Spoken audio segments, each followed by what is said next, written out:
para hadirin wal hadir rahimakumullah.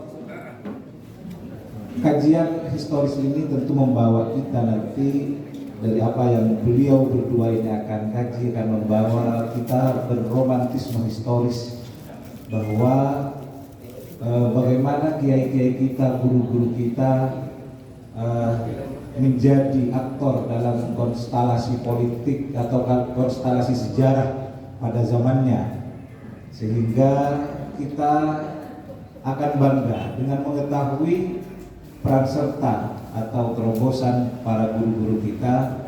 Kita akan bangga bahwa kita dipastikan menjadi pengikut ulama, pengikut kiai yang tentu yang jelas bukan pecundang, tetapi jelas kita adalah pengikut para pejuang. Kira-kira seperti itu.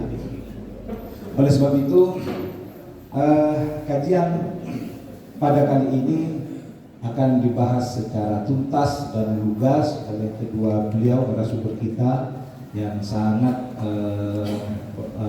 pengalaman atau tidak kita ragukan keahliannya sesuai dengan kajian-kajian beliau berdua. Profesor Kiai Haji Ahmad Baso ini merupakan satu kajiannya dalam kesejarahan tidak perlu diragukan. Mungkin bisa ditampilkan kurikulum vitae-nya. Beliau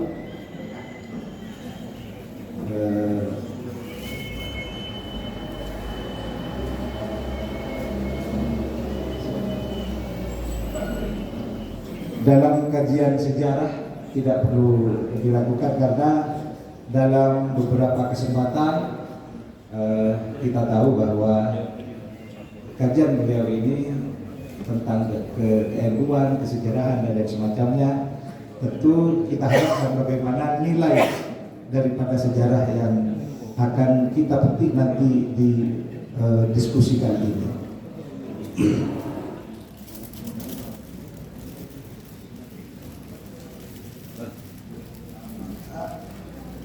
Narasumber kita yang pertama yaitu nama Profesor Ketum Marijan, ini lahir di Lamongan pada belum ada yang dikirimkan, saya baca sesuai. Pendidikan terakhir S3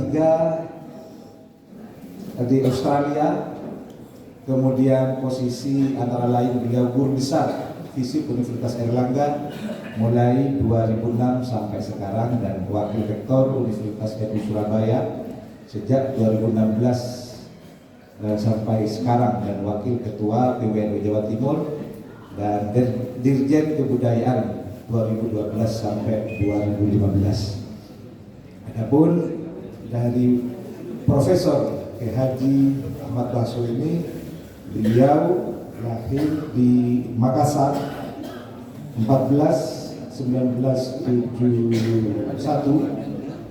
yang pendidikan dan pengalamannya sangat luar biasa, sangat banyak sekali. Tentu narasumber kita pada kali ini sangat kompeten sekali dalam kajian ini.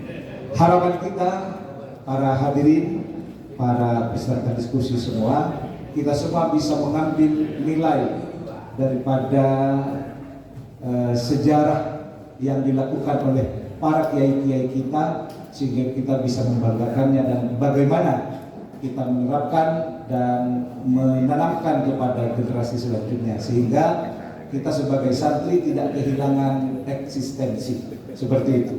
Oleh sebab itu, kami persilahkan kepada mungkin Prof. Ketum Marijan terlebih dahulu untuk mengkaji apa yang beliau akan sampaikan. Kurang lebih mungkin 30 menit untuk sesi pemaparan, nanti bisa dilanjutkan dengan sesi pertanyaan untuk masing-masing narasumber.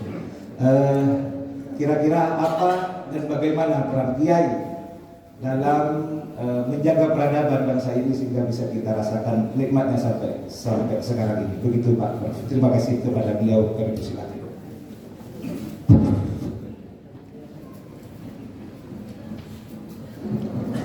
Terima kasih.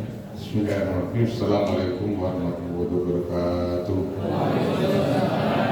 Alhamdulillahirrahmanirrahim. Salatu salam ala asyrafil anbiya'i wal mursalin wa ala ashabihi ajmain, amma ba'du. Yang sama-sama kita hormati para kiai, rois, PC, Kiai Abdul Rahman, Mustasyar, PC, Kiai Taufik dan para kiai yang lain, MDC dan seluruh hadirin, sahabat saya, Pak Ahmad Basum. Alhamdulillah bersyukur kepada Allah SWT karena kita bisa berkumpul pada pagi ini. Saya senang karena beberapa kali lalu Kiai Taufik ketemu saya dan minta untuk datang. Insya Allah mudah-mudahan gitu. Karena juga sudah agak lama nggak ke Makassar. Apalagi ada Mas Ahmad Bakso sehingga saya senang bisa ketemu pada pagi ini. Mungkin saya nanti nggak terlalu banyak, tapi Mas Ahmad Bakso yang nanti akan melengkapi. Ini bagus juga. Saya ini habis itu Mas Ahmad Bakso. Ini warnanya lagi mirip-mirip.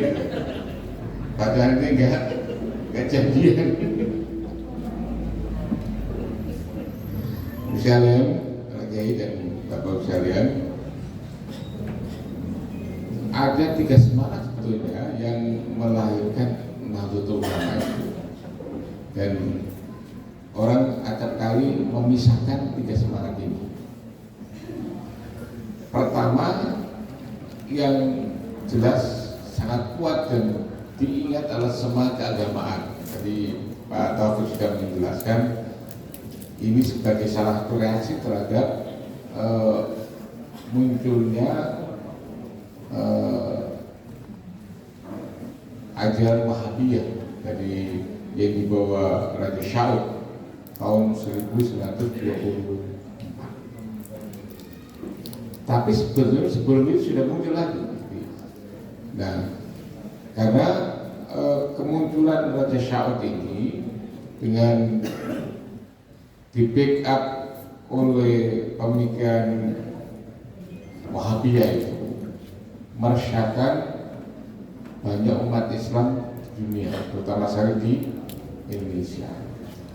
Ada gerakan purifikasi keagamaan di mana praktek-praktek keagamaan sebelumnya banyak dianggap sebagai sesuatu yang salah karena dianggap melebih-lebihkan bid'ah dolamah.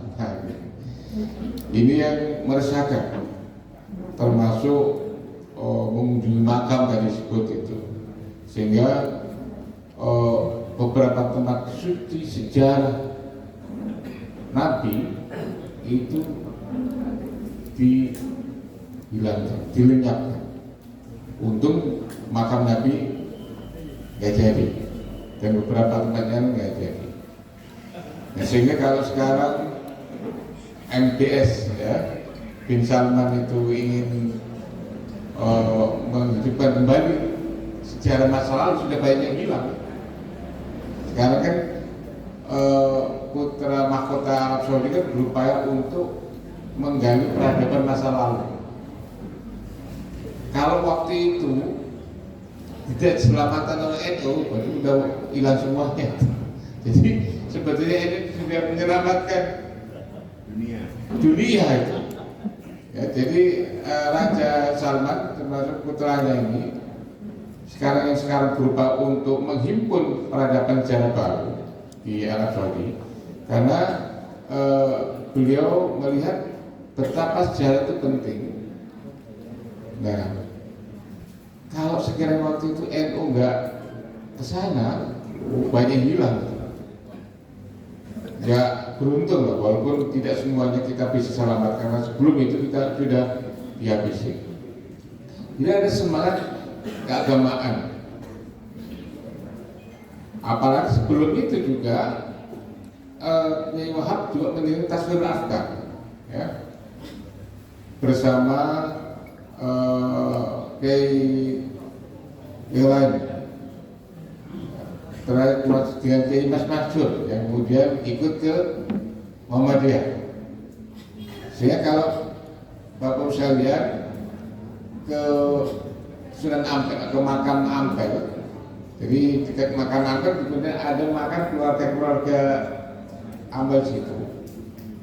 Ada dua makam tokoh NU dan Muhammadiyah sekaligus di tempat yang sama, yaitu makamnya Kiai Hasan Lipo dan makamnya Kiai Mas Mansur.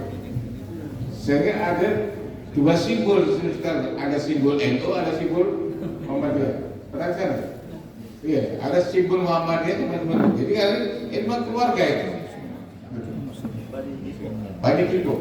Itu karena Mas Mansur juga bagian dari Bani Dipo. Satu keluarga. Nah, semangat keluarga, semangat keagamaan itu kuat, tapi kembali yang mengemuka ada semangat ini, semangat keagamaan.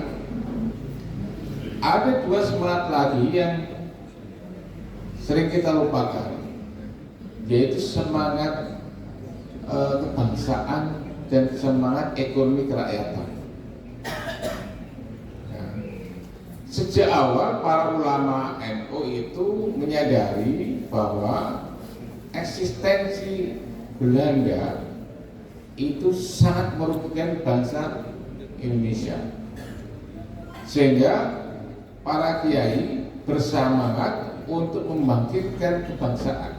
Muncullah Nahdlatul Wathon. Kiai Wahab dan beberapa kiai lain sudah aktif dalam gerakan-gerakan kebangsaan. Hanya saja, mohon maaf, beberapa sejarawan itu seringkali melupakan ini. Ya, karena ketika bicara kebangsaan itu yang paling diingatkan Dr. Ustomo. Ya. Padahal Kiai Wahab juga ikut bagian dari itu. Jadi Kiai Wahab juga bersahabat dengan Dr. Ustomo. Nah ini sehingga banyak sejarawan itu melupakan ini. Entah lupakan, sengaja dilupakan. Oh Allah. Nah sehingga bahkan sejarah itu pun akan dikecilkan, kebangsaan dianggap bukan bagian dari lahirnya NU. Padahal selain semangat keagamaan, ada juga semangat kebangsaan. Saya kira itu juga bagian ditulis di bukunya Mas Ahmad Baswedan. Kenapa? Karena salah satu sumber kerusakan di Indonesia itu adalah adanya penjajah itu. Nah, para kiai ingin membangun semangat itu di antara kader-kadernya waktu itu Kiai Wahab dan lain-lain. Mereka banyak membuat latihan kepemimpinan, latihan kebangsaan untuk mencetak kader-kader dalam rangka bisa pada akhirnya bisa melakukan perlawanan kepada semangat keagamaan. Yang ketiga adalah semangat ekonomi kerakyatan. Nah ini juga yang dilupakan juga dengan berdirinya Nahdlatul Wathon. Nah, antara semangat kebangsaan dan semangat ekonomi juga memiliki kemiripan. Bangsa Indonesia, kaum pribumi waktu itu disebut kaum pribumi. Jadi Belanda itu membagi masyarakat Indonesia itu ke dalam 3 level. Bangsa kulit putih Eropa, ini penguasanya, para pedagang penjajah. Karena itu mereka adalah, jadi yang menjajah Indonesia adalah pedagang, para pedagang Belanda yang menumpang kekuatan kerajaan Belanda. Ini yang pertama, kelompok pertama, strata pertama waktu itu adalah penjajah Belanda, Eropa. Kemudian yang kedua adalah bangsa Asia, mohon maaf teman-teman dari keturunan Cina. Baru yang ketiga adalah pribumi. Nomor 3 yang dianggap yang paling rendah. Nah, implikasi dari stratifikasi sosial semacam itu juga terimplikasi pada penguasaan ekonomi, di mana kalau para pedagang Belanda maupun pedagang dari Cina itu menguasai aset-aset ekonomi dan lain-lain itu, dan implikasinya ya yang lebih kaya, sementara kita itu para petani dan para buruh. Karena begini, kenapa para pedagang kuat? Pada abad ke-18, 15 sampai abad ke-18 berkembang di Eropa itu ekonominya namanya merkantilisme. Ekonomi merkantilisme adalah ekonomi yang dikuasai oleh Belanda, oleh para pedagang. Dan untuk mendukung penguasaan ekonomi oleh pedagang itu, mereka menginginkan dukungan penuh dari pemerintah. Nah, caranya adalah membeli barang dengan harga murah dan menjual dengan harga yang sangat mahal. Sementara orang-orang yang disebut produsen, para petani dan para pekebun itu memperoleh nilai tambah yang sangat kecil. Nah, Kiai Wahab, Hasbullah dan kiai-kiai lain menyadari tentang sistem ekonomi ini tidak menguntungkan bangsa Indonesia, tidak menguntungkan pribumi. Maka Kiai Wahab membuat gerakan namanya Nahdlatul Semangat Ekonomi. Kalau kira-kira kalau orang Belanda, orang Cina bisa berdagang, kenapa kok orang Indonesia tidak berdagang? Semangat Nahdlatul itu jadi kuat sekali. Nah, cuma belakangan semangat keagamaan oke, karena kita menjadi bagian dari aktor penting untuk kemerdekaan Indonesia. Semangat kebangsaan juga oke, semangat ekonomi itu yang kurang oke sampai sekarang.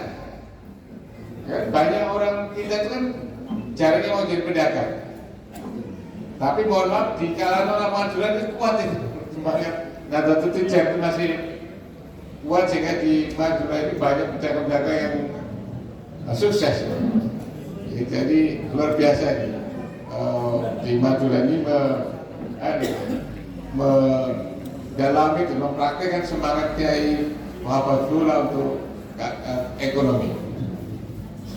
Nah, di topik kita hari ini terkait dengan kebangsaan. Nah, saya tadi menambahi sebetulnya ada dua semangat lagi, semangat keagamaan dan juga ada semangat ekonomi.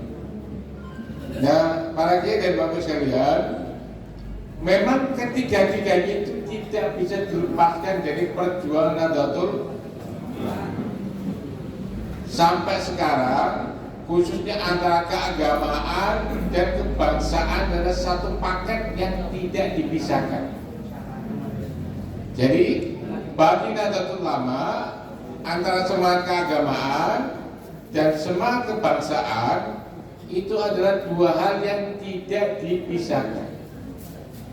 Nah, harusnya ditambah lagi, yaitu perjuangan ekonomi. Jadi mudah-mudahan nanti bisa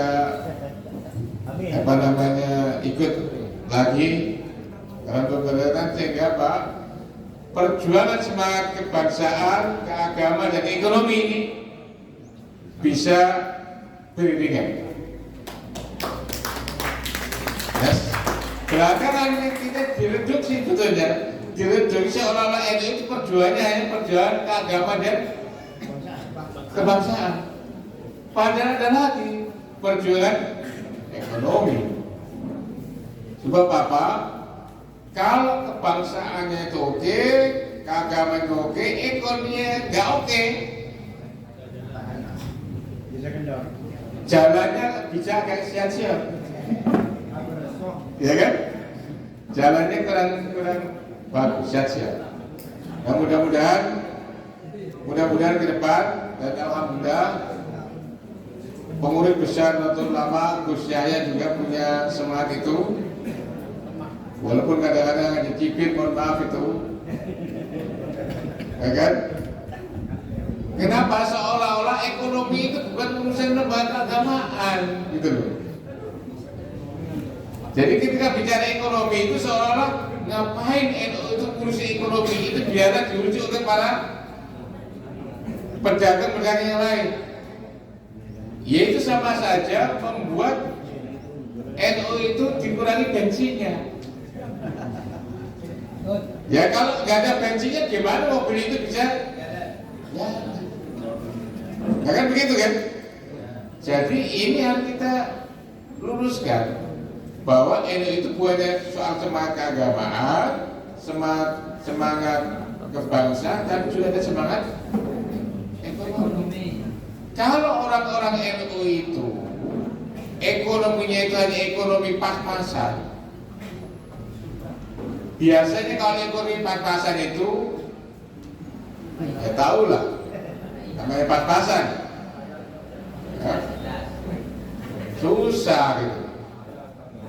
Menempuh pendidikan susah. Sekolah mengharapkan KIP, ya, Kartu Indonesia kan begitu.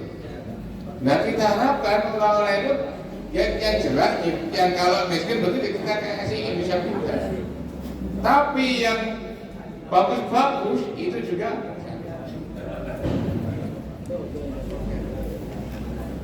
Nah, sehingga apa? Orang-orang NU itu bisa juga sekolah di pondok, sekolah di universitas yang bagus-bagus, sehingga kualitas SDM-nya juga kan bagus. Kalau ekonominya bagus, kalau ekonominya bagus, gaya bagus ya nanti hanya sampai syariah. Mau ke perguruan tinggi, ya menjaga apa? Menggantungkan pada KIP tadi.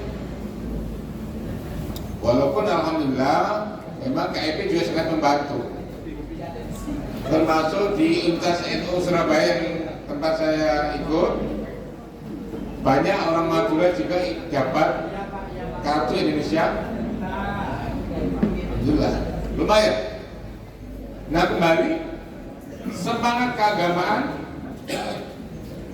semangat kebangsaan jadi satu. Nah, dalam hal semangat kebangsaan ini ada juga yang dilupakan orang tentang perlawanan Surabaya 10 November. Buku-buku yang ditulis oleh sejarawan sama sekali tidak mencantumkan perjuangan para ulama. Bahkan mohon maaf, ada buku yang ditulis oleh Pemkot Surabaya. Surabaya itu 10 November. Buku yang ditulis oleh Pemkot Surabaya tahun 2018 sama sekali tidak menyebut resolusi jihad. Sama sekali nggak ada. Ini kemudian diprotes. Baru penulisnya, salah satu penulisnya saya telepon. Ini gimana sampai tulis buku ini? Nah, ini udah direvisi, ada satu paragraf. Tapi ini satu paragraf belum dibahas surat. Ada satu paragraf tentang peristiwa-peristiwa penting di Surabaya tentang resolusi jihad tahun tanggal 22 Oktober tahun 40. Itu pun 9. Kenapa? Karena sebelum resolusi jihad itu ada namanya fatwa jihad. Nah, ini saya bacakan ya fatwa jihad. Jadi waktu itu Bung Tomo itu datang ke Hadratus Syekh Hasyim Asy'ari. Bung Tomo ingin mendapatkan nasihat dari Kiai Hasyim Asy'ari untuk mensikapi kedatangan Belanda ke Indonesia. Nah, seperti kita ketahui, sejak Jepang dibom oleh sekutu, oleh Amerika Serikat, Hiroshima dan Nagasaki, menyerang. Dalam keadaan berat itu, para pejuang kita, bapak pendiri bangsa kita, ingin mempercepat kemerdekaan, sehingga muncullah proklamasi tahun 40. Belanda yang melihat keadaan itu kaget. Loh, kok ini tiba-tiba Indonesia merdeka? Padahal ketika tahun Jepang itu mulai keok, Belanda ini kembali ke Indonesia. Maka Belanda menumpang ke tentara senika. Nah, pemerintah Indonesia dengan keadaan tentara sekutu ini agak sedikit goyah. Kenapa? Tentara sekutu itu, ya namanya sekutu, kan ada Inggris, ada macam-macam kan. Wong Belanda saja kuatannya udah dahsyat, apalagi sekutu. Nah, pemerintah Indonesia agak sedikit galau. Bisa nggak itu? Nah, ketika menghadapi sekutu yang tidak langsung lawan. Nah, area-area Surabaya melihat dalam bentuk orang ini kurang ajar ini sekutu, kira-kira gitu, kurang ajar. Nah, juga pemerintah ini juga kurang ajar juga, nggak mau melawan, kira-kira gitu. Nah, maka Bung Tomo dan kawan-kawan ingin mengadakan perlawanan. Untuk itu berkunjunglah ke Kiai Hasyim Asy'ari untuk meminta nasihat. Maka Kiai Hasyim Asy'ari kemudian mengeluarkan fatwa jihad tanggal 17 September. Ya. Ini yang kita ingatkan 22 Oktober kan resolusi. Tapi sebelum itu ada fatwa jihad tanggal 17 September. Nah, ada 3 hal. Ya, ini saya bacakan ya. Pertama, jadi fatwa jihad Hadratus Syekh tanggal 17 September 45. 1. Hukumnya memerangi orang kafir yang merintangi kepada kemerdekaan kita sekarang ini adalah fardu ain bagi tiap orang Islam yang mungkin meskipun orang kafir. Fardu ain melawan.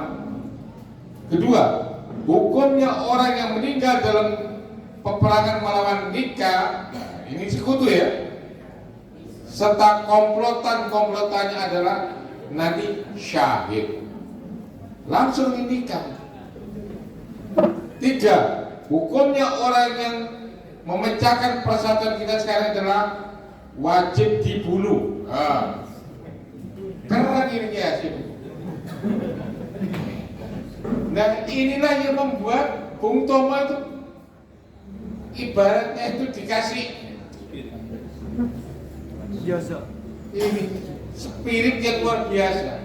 Asalnya agak kurang semangat, masih agak ragu-ragu, ketika dikasih fatwa ini langsung